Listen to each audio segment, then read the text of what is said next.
This little library of the Valmadonna library, my late wife used to say that this is the history of the Jewish people.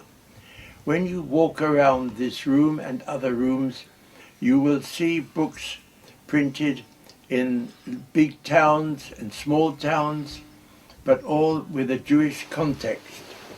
You have books printed in the little town such as Sabioneta, which was created by the Duke, who was supposed to be the Mad Duke, but he created, with the family Four, he created a few books, a few Hebrew books. And you see books coming from Venice, from Cremona, from Mantua, from Constantinople, from Salonika, from Augsburg, from Pesaro. You have a kaleidoscope of Hebrew printing and evidence of the existence of these Jewish communities in large settlements and in very small settlements. But when the Jews got together, sometimes the first thing they did was to print their liturgy or their Bible. One of the reasons for the great rarity of Talmud tractates and Talmud editions is that when the great Soncino started to print the Talmud, he sent out emissaries all over Europe and the Near East to buy pieces, any piece of the Talmud that he could verify for the time that he would print his version of the Talmud, or as many tractates as he could manage. And so he was the first one to acquire as many manuscripts as he could. Then came along our hero, Daniel Bomberg, our great hero, and it was his ambition. He was not a Jew, by the way. He was a Calvinist. He was born in Antwerp, and he'd been sent to Venice by his family for commercial purposes, but he came under the tutelage of Hebraic scholars in Venice. And then he became absolutely enchanted with an ambition to print the Talmud, all refused. At last, he got permission to print a Bible, or the Biblia Rabbinica, or the Bible with commentaries. But this he did. He started pretty early printing Bibles, 1517, 1518. He was fired with this ambition to create the Talmud. So he sent emissaries, as did Soncino, all over the place to buy, to acquire these manuscripts of the Talmud. When he got a sufficiently good number, then he got together a Sanhedrin, a court in Venice of 40 or 50 scholars, and they all sat down individually and they decided by discussion and by proof which edition of the Talmud would be the correct edition. And when they had decided on the correct edition of each tractate, then Bomberg applied to Rome, and he had help with various cardinals to get permission, and eventually he got permission to print the Talmud. That permission didn't last very long, because there were some monstrous cardinals, Carafa being one of them, Cardinal Carafa, who had been the Cardinal of Venice, who then became Pope Paul IV. And he at first was friendly, but then he was violently antagonistic, and then started a series of papal bulls which dictated the absolute destruction, not only of the Babylonian Talmud, but all Hebrew works. A year later, there was another papal bull where the bull allowed some publication of the Bible. But that didn't last long until the massive bull of Rome that decreed the total destruction. That was it. And those copies of the Babylonian Talmud that had been printed and sent out to theological institutes in Europe. They were the only copies that were left. But by and large, the Babylonian Talmud was destroyed. Now, Daniel Bomberg had a competitor, also a Doge, noble Venetian family, Justinian. He got permission to print the Talmud. He printed the whole of the Talmud, Justinian, but 2 or 3 years after Bomberg. But it was too late. It was too late, and the Justinian tractates are now even rarer than Bomberg's tractates. I'm holding a copy of the Papal Bull 1554. It is heartbreaking, I would say, because on the basis of the single Papal Bull, the literary wealth of the Jews of Europe was annihilated, or nearly annihilated. It's only at great peril to themselves were books saved from the destruction caused by the Papal Bulls. The Papal Bulls started in 1553 with the confiscation and destruction of the Talmud. It was a tale of woe, and it's only thanks to the communities in Byzantia, Constantinople, Salonika, etc., that saved at least some books from destruction. There were also some theological institutions in Germany and in Switzerland where these books were saved. But otherwise, in the Papal realms, nothing left over. The Campo di Fiori in Rome, that witnessed the savage burning of our great traditional legacy. 50 years ago, almost to the day or to the year, there was an exhibition at the Victoria and Albert Museum in London. At that exhibition, institutions and libraries and societies were invited to submit something, a book or a memorandum or a manuscript that had something to do with the readmission of the Jews in England at the instigation, we consider, of Oliver Cromwell. Anyway, at this exhibition, the Westminster Abbey had submitted 3 examples of books printed by Bomberg in the early 16th century. That was very interesting for me, and they were exhibited in a glass case and showing the foreword, giving the description of the title of each book. One book said Babylonian Talmud, one book said Biblia Rabbinica, and the third book was nondescript, Akedat Yitzchak. Well, I didn't know that Westminster Abbey had a copy of even the tractate of the Babylonian Talmud.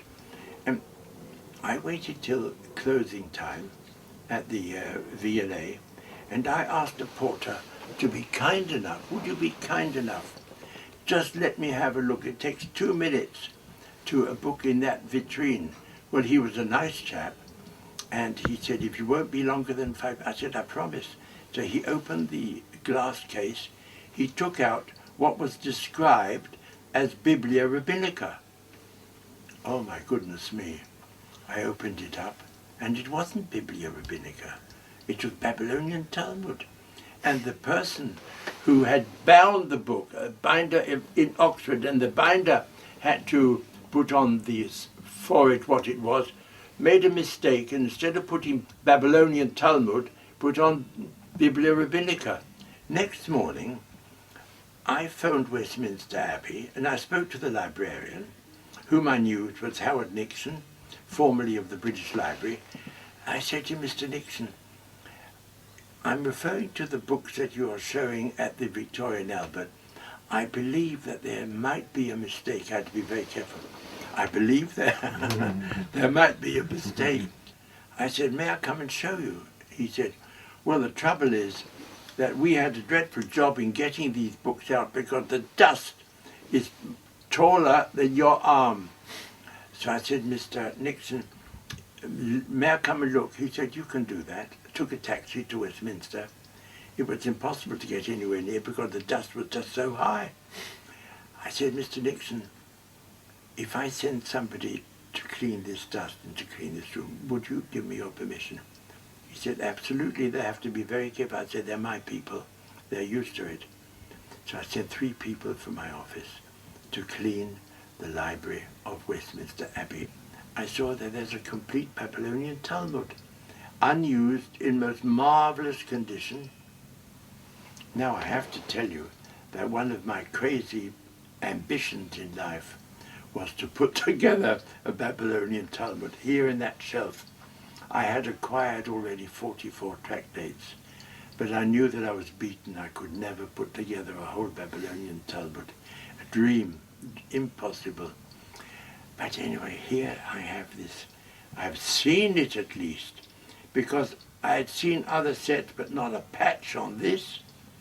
And so started a long trial of submitting to Westminster many magnificent illuminated manuscripts in the hope that Westminster would be tempted to do a swap, an exchange. I appraised the Abbey, said, wouldn't you like to have this?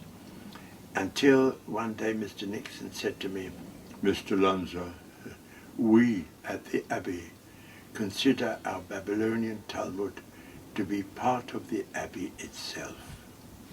I was crestfallen because the game was up. I used to pop there sometimes just to stroke it, but it still remained a dream. Still remained a dream. And many years passed. And what happened was that on one Saturday evening at about midnight, I boarded my plane from Sierra Leone in West Africa to get me back to London. And I asked the stewardess to give me the day's paper, which she did. And I saw a tiny caption in the paper, and it said, Minister refuses export license on Abbey Charter. I said, what's this? Abbey Charter refuses export. I didn't say a word to anybody, except Monday morning early.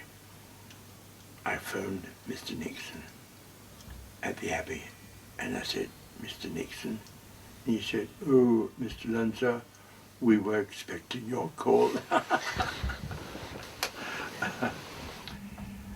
He said, the Dean Carpenter, asked if you would take coffee with him at 11 o'clock this morning. And I said, Mr. Nixon, I'll be honored. I made a following proposal on behalf of my trustees, and we arranged that Sotheby's would send somebody to New York to get a release, everything very quiet and decent and as it should be.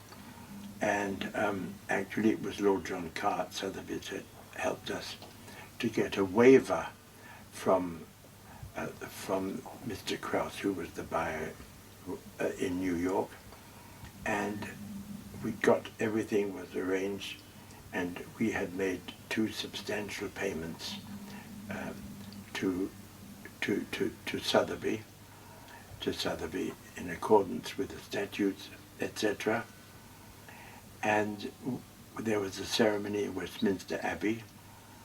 There was a very nice ceremony in the Jerusalem chamber of Westminster Abbey, and the 9 volumes of Daniel Bomberg's Babylonian Talmud was formally presented to the Valmadonna Trust.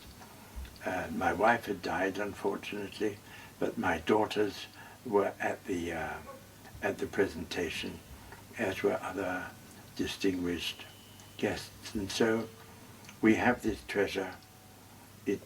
Oh, but I haven't told you, oh my goodness, I haven't told you about the king. What happened? I'm sorry. Oh, I've made a mess of this. You better trim it up, huh? You want to hear the story of Westminster Abbey and the Talmud? Well, this is what happened. King Henry VIII, who was married to Catherine of Aragon, wanted a divorce because he was in love with Anne Boleyn. He couldn't get a divorce. He was Catholic. He was Catholic, and he couldn't get a divorce. He tried all the tricks of the trade. Didn't help him at all. Some people advised him that in Venice, the Jewish rabbis have in their sacred books a method of divorce, which was quite easy for them. The king, who was desperate, said, for heaven's sake, order all the books from Venice and have them sent at once. And he ordered the Babylonian Talmud, and it was sent to England.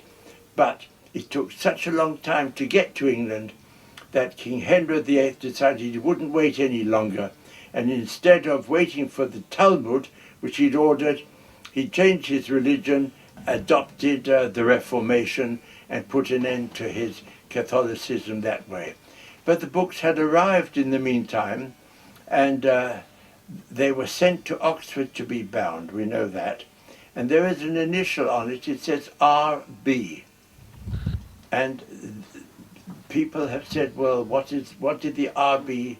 stand for on the binding of all of the nine volumes? Well, some people say, perhaps optimistically, it was Rex Britannica. Other people say it was Robert Brune or others. But anyway, we don't really mind who it was. We're grateful that the king ordered the Talmud, and we have them here in all their glory. And that's the story of how the Westminster Talmud came to the Abbey. Well, it would be nice to show you what I just referred to. This, of course, is a lovely original binding on wooden boards, and here you have R.B. Rex Britannicus, or whatever you want to call it. And here it is, these are paste downs, as was the case. And here we have the lovely Daniel Bomberg Biblia Rabbinica, a correct version of the Babylonian Talmud. We are spoilt by having the Westminster set, which is absolutely mint. It's never been used. I've been through every page and I haven't found any reference at all anywhere. So it came to England, was sent to the binder, and there it gathered dust until I was fortunate enough to be able to acquire it for our library. When we talk about the printing of Hebrew books, then we are at once dealing with the history of the Jewish people. The Jewish people, wherever they were, wherever they came, their first priority was the printing of liturgies and Bibles. These were the tools of the Jews. And so, wherever they came, they immediately set to work to print their requirements. And as we move along these shelves, we can see what happened. And they printed different sizes of books, because large books like this would be problematical. So they had small books which they could use during their travels. Here we have, for example, we have Seder Tefillot, Writ Sephardi. Then we've got Tefillot, means prayer book, Writ Rome. Then we have Maxo Romania, which was Byzantia. And so we move here, Hebrew and Spanish, because when the Jews were sent away from Spain, the Inquisition, they lost their Hebrew. They forgot how to read or write Hebrew, and so they had to have Hebrew with the Spanish next to it. And so we come to the Maxo Aleppo. Here we have the Aleppo. The community of Aleppo didn't have a printing press, and so they ordered it from Venice, the Maxo, the rite of Aleppo. Therefore, here we have the Biblia Rabbinicus, and here we have the Talmud Yerushalmi. Yerushalmi, that is the Jerusalem Talmud from Venice, from Bomberg. And if we walk along here, we see books printed in Constantinople with wonderful polyglots in different languages: Hebrew, Chaldaic, Persian and Arabic. Marvelous to have this availability, which was of great value to the people. And here you have the earliest book printed in Africa, and it's a Hebrew book, and it's the commentary of Avudraham, excessively rare, very beautiful, printed in Fez by Jews who had escaped from the Inquisition.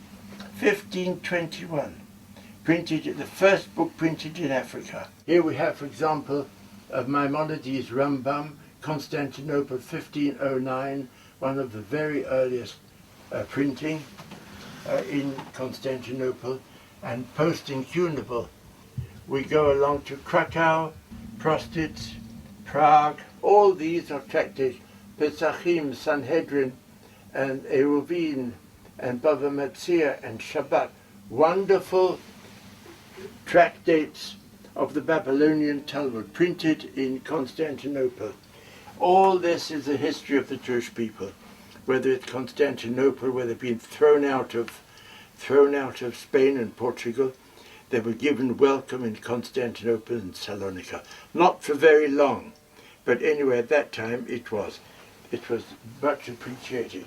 Then we come over to Italy as a whole, and we have the printing of Ferrara, of Savionetta, of Padua, of Cremona, of Mantova. We've got all these towns which were very important to the Jewish people. These towns gave rescue to the victims of the Inquisition, and they were given welcome within reason. Here we have other tractates. We've got the Babylonian Talmud tractates of Pesaro, Suchino, and a very rare collection of the tractates of Pesaro. We come back to the printing of the Talmud. We've got here Justinian. Justinian was a competitor of Bomberg. Unfortunately for him, he was affected drastically by the papal bulls, by the destruction of the Talmud and Hebrew books, because most of his printing was destroyed. Let me show you what I think is the most beautiful book in the Valmadonna library, and it is a Haggadah. It's a Haggadah, and it's printed in 1590, and I'd like to show it to you because it is something amazing in its perfection